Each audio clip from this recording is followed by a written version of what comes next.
Straw belongs under cattle. Mrs. Ward not under potatoes. Harold Mason's voice came down through the root cellar doorway as Ellen Ward spread another armful across the dirt floor. Behind him, 3 neighbors crowded near the opening, their boots dark against the spring light. Ellen's daughters, Clara and May, stood beside her with straw clinging to their sleeves. Ellen did not look up. Set the next bundle by the north wall. Clara, Harold laughed. By Christmas, every mouse between here and Fort Bridger will thank you.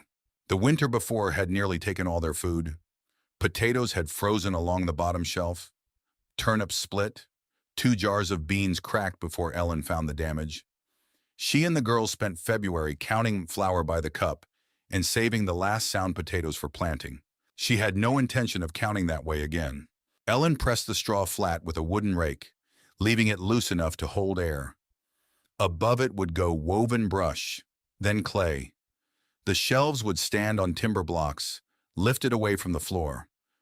Her father had shown her the principle on the northern plains, where a trapper could not afford to misunderstand cold. Cold came through walls, he had told her, but it came through the ground too. Harold leaned farther into the doorway. You could sell that straw and buy proper boards. With what left over, Ellen asked. A neighbor named Pike shifted uneasily. He had promised her a digging bar. The man beside him had offered a wheelbarrow. Now both glanced toward Harold, who supplied much of the valley with seed, salt, and credit. Harold smiled. A widow with 2 girls ought not gamble her winter stores on an old camp trick. Ellen raised her eyes. Then it is fortunate they are my stores. The smile left his face. Pike cleared his throat. I may need the bar back today. And my wheelbarrow, the other man added. Fence work. Neither had mentioned fence work that morning.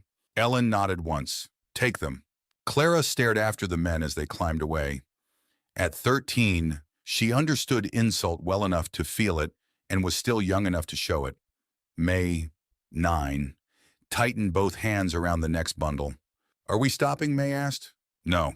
Ellen returned the borrowed tools and came back with her husband's short-handled shovel, its blade worn narrow from irrigation work.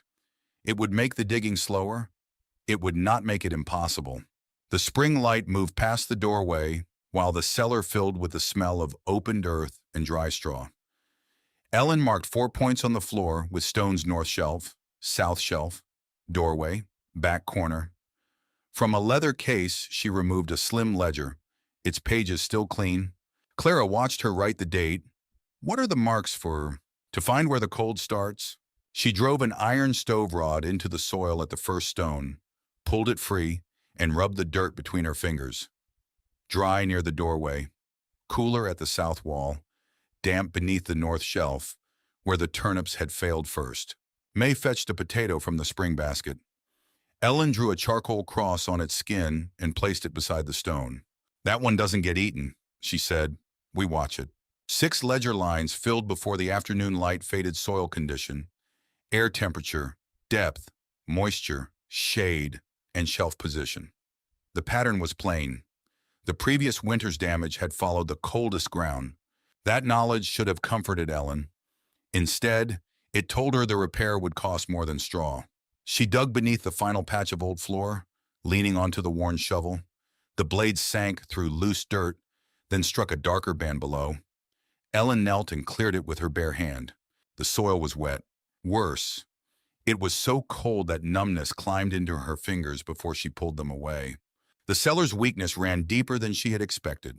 Ellen kept her hand above the cold band until feeling returned to her fingers. Clara crouched beside her. Is that where the frost came through? Part of it. Ellen pressed the stove rod deeper. The wet layer ran beneath most of the north side, not merely one corner. If she packed straw directly against it, the fibers would draw moisture, settle flat, and lose the still air she needed them to hold. She closed the ledger and stood. We need brush before we need more straw. The girls followed her to the creek bank, where last year's willow shoots lay dry above the spring mud. They cut the straightest pieces, tied them into flat bundles, and carried them back beneath their arms. Without Pike's wheelbarrow, every load took 3 trips. Near sunset, a rider stopped beside the open cellar. Silas Crow dismounted without greeting and looked down at the excavation. He was broad through the shoulders, gray beginning at his temples, his coat powdered with road dust. Harold says you are burying feed. Harold says many things from a dry floor. Silas stepped into the cellar and tested the weakened north post with his thumb. The wood gave slightly. This won't hold full shelves. I know. You have replacement timber. Not yet. He studied the straw, the brush bundles, and the marked stones instead of laughing. What are you building? Distance between the food and that wet ground? Silas glanced toward the dark soil. Distance made of straw. Straw, brush, clay, and air. Air doesn't carry much weight. It does not need to. The timber will carry the shelves. The air only needs to stay still. Silas said nothing for a while. Then he pointed at the soft post. That one fails. Your north shelf comes down whether the potatoes freeze or not. When sunrise reached the cellar door, Ellen had laid the first brush mat over the straw. She overlapped each bundle, leaving narrow spaces beneath for drainage, then pressed clay along the outer edges. Clara mixed the clay in a bucket while May handed down fist-sized lumps. Silas returned with no promise and no explanation. He carried 2 short lengths of sound pine across his saddle. I'll trade these for apples after harvest, he said. Ellen measured the timbers before accepting. 1 crate if the crop holds. 1.5. 1. And you can inspect the work. His mouth moved as though he might smile. Done.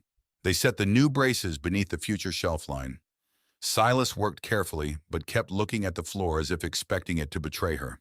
When the clay had stiffened, Ellen began her test. Clara poured a bucket of water against the north wall.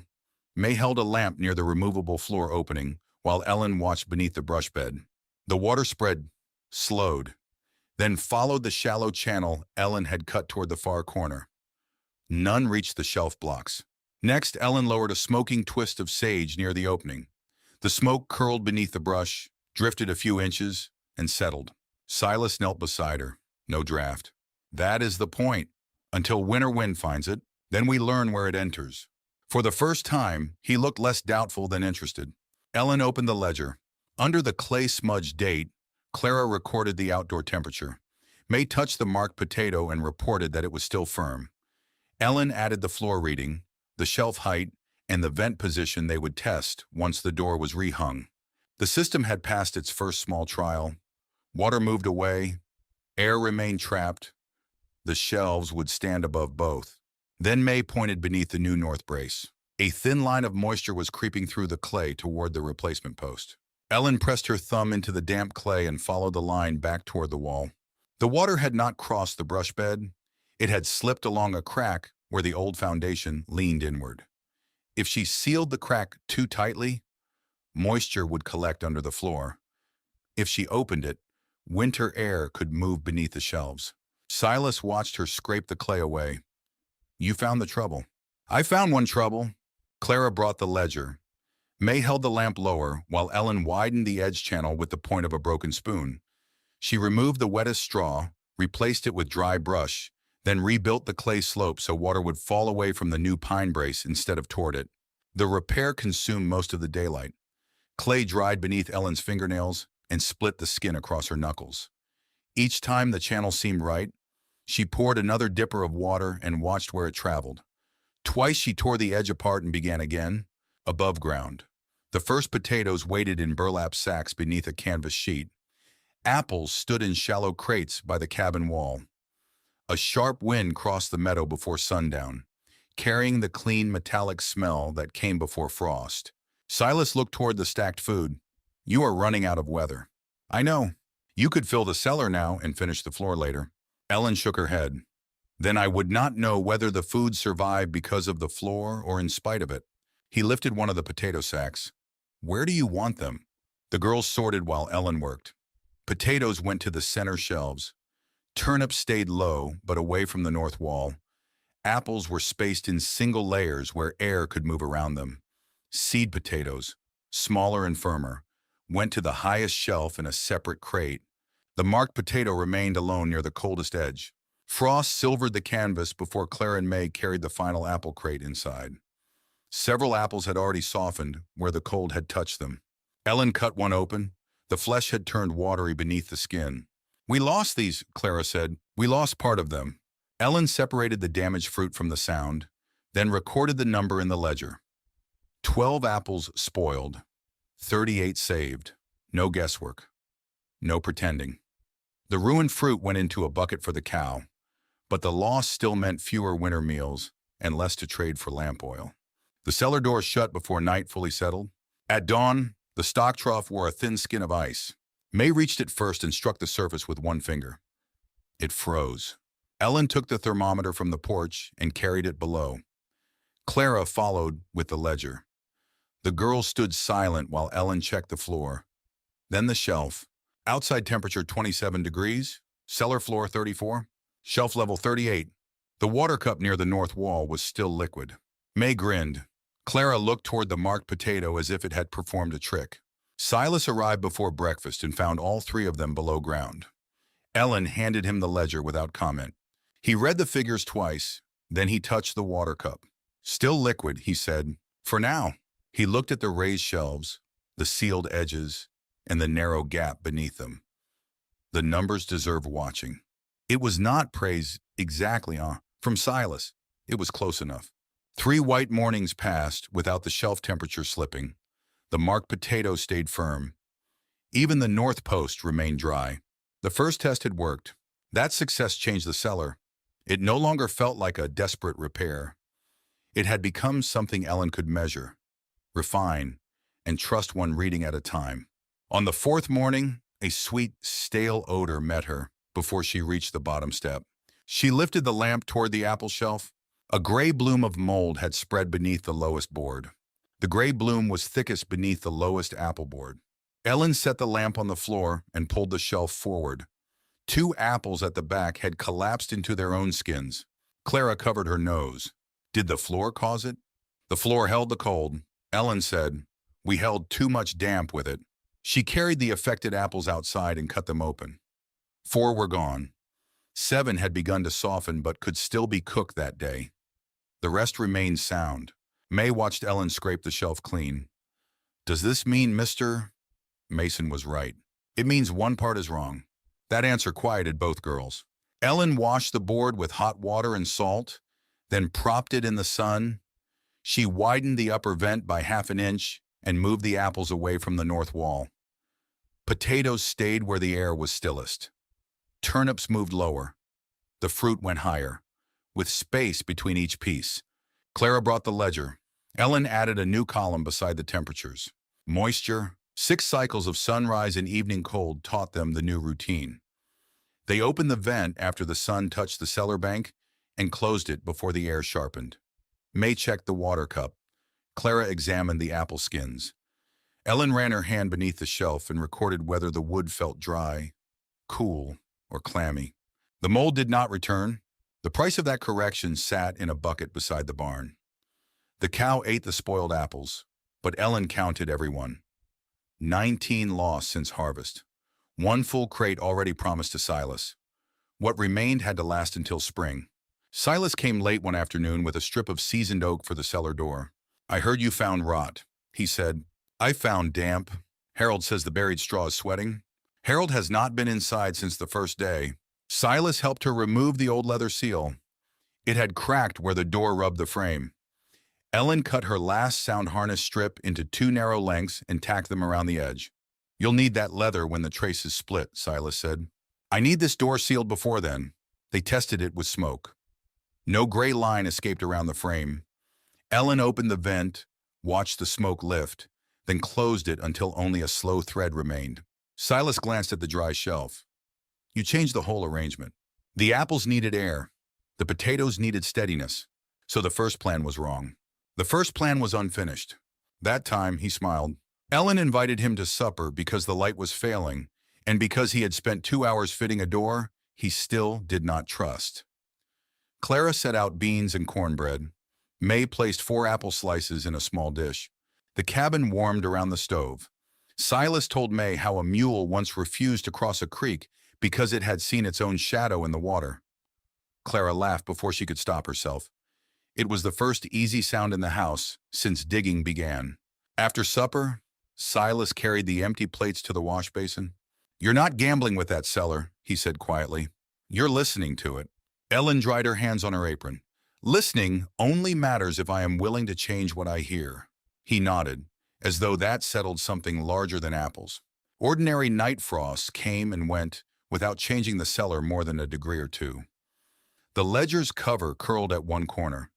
A spilled water test blurred the bottom of an early page, but the figures remained readable. The marked potato stayed firm, its charcoal cross now a dark smear. Ellen allowed herself one evening without descending after supper. Then the wind shifted north. Near midnight, she woke to the cabin logs cracking in the cold. She pulled on her boots, lit the lamp, and went below. The thermometer at shelf level had fallen 6 degrees since sundown, more heat lost in one night than during the entire first frost. Ellen held the lamp close to the thermometer until the numbers stopped wavering. 32 degrees at the lower shelf. The water cup had not frozen, but a skin of ice trembled around its rim. She touched the marked potato. It was still firm. The clay near the north wall felt colder than the timber beside it. Dawn revealed a valley locked under iron cold. Silas rode past before breakfast and stopped long enough to say the creek had frozen from bank to bank. Harold Mason had already begun stacking extra flour and beans near the front of his store. How long, Ellen asked. Silas looked north, where the sky had gone pale and empty. Could be 3 days, could be 10. Ellen wrote 10 in the margin of the ledger. The girls began checking the cellar twice each day. Clara read the outdoor thermometer. May tested the water cup and turned the marked potato without moving it from the coldest corner. Ellen recorded the shelf temperature, floor temperature, vent position, and condition of every food group. The second morning left the floor another degree colder. Ellen moved the seed potatoes to the highest shelf and packed snow against the outer cellar walls. She closed the vent earlier in the afternoon, then reopened it only after sunrise, when the air outside had warmed enough to draw dampness upward without pouring hard cold below. The system held 4 days into the freeze. The cabin windows remained white past noon. A jar of water left on the porch froze solid before breakfast. The cellar stayed just above freezing, but the difference between floor and shelf had narrowed.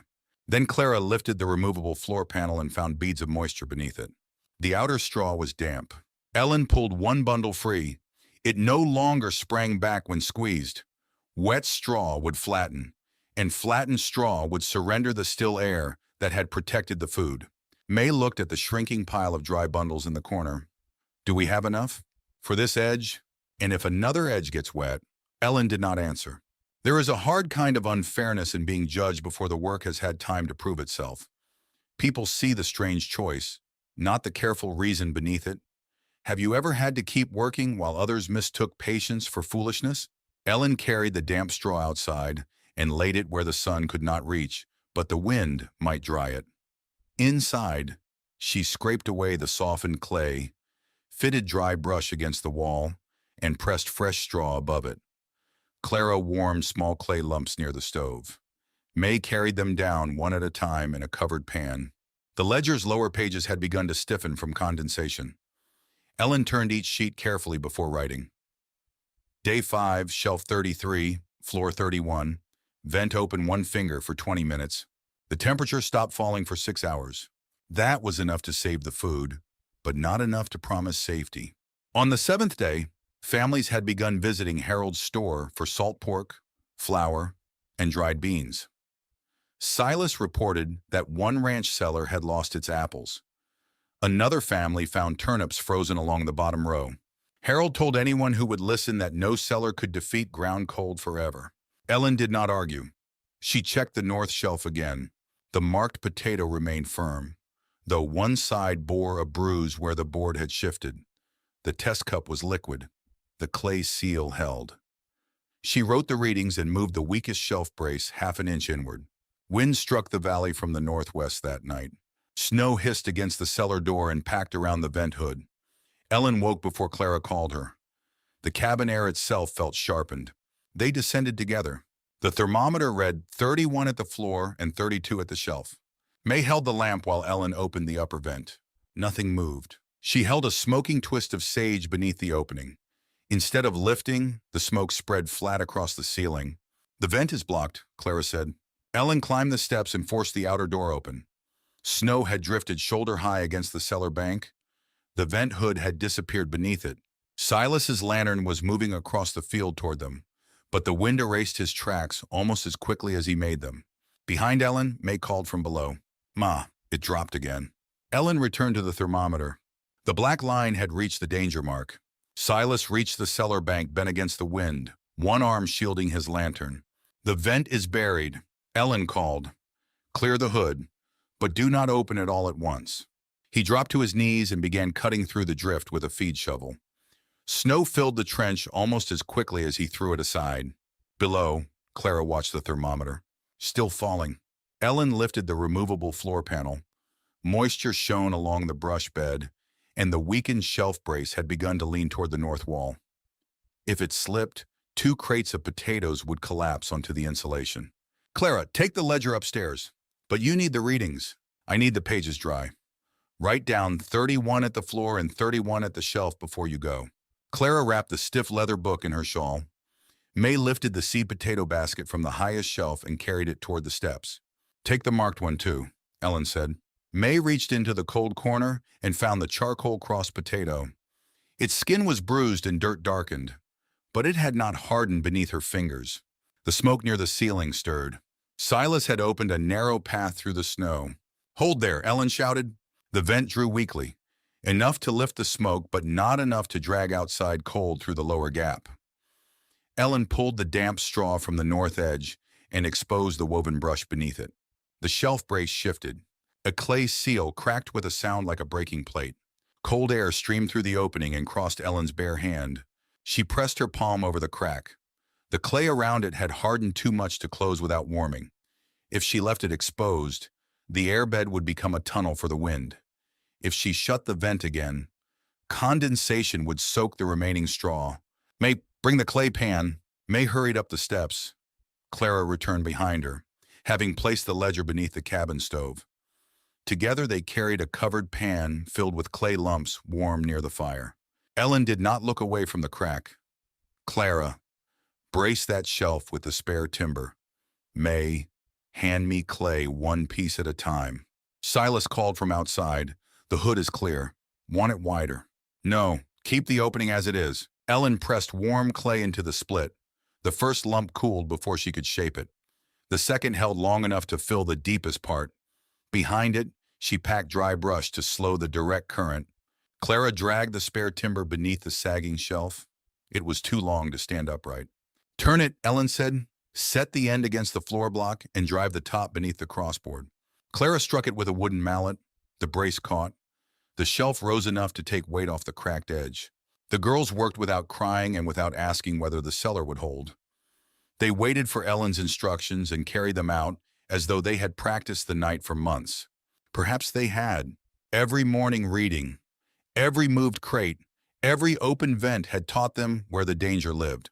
The smoke began rising in a thin, steady line. Ellen replaced the wet straw with the last dry bundles from the corner, leaving them loose beneath the brush. She sealed the floor panel, then waited beside the thermometer. 31.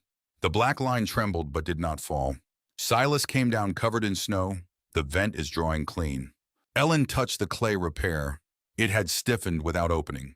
Clara returned with the ledger and recorded the time.